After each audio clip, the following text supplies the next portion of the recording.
বন্ধুরা, সবার কি অবস্থা, কেমন আছো? আজকে প্রথম রোজা, তো রমজান মোবারক। তো আজকে পবিত্র মাসের প্রথম রোজা উপলক্ষে আজকে আমার অনেক আয়োজন, মানে বাচ্চা কাচ্চা নিয়ে অনেক ব্যস্ত আছি, আজকে খুবই বিজি। তো দেখাবো আজকে আমি কি কি করতেছিলাম।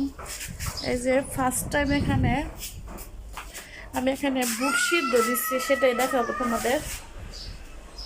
এই যে বন্ধুরা দেখো, এখানে দিছি আলু আর বুট সিদ্ধ, এখানে আছে ছোলা বুট আর কাবলি বুট। ডাবলি বুটটা দিছি, এই যে দেখছো, ডাবলি বুট আর ছোলা বুট দুইটা একসাথে মিলানো। আর এদিক দিয়ে আমারও অনেক কাজ, ছোট বাচ্চাটারে তো ঘুম পাড়াইছি, এই যে আমার মেয়েটারে ঘুম পাড়াইছি।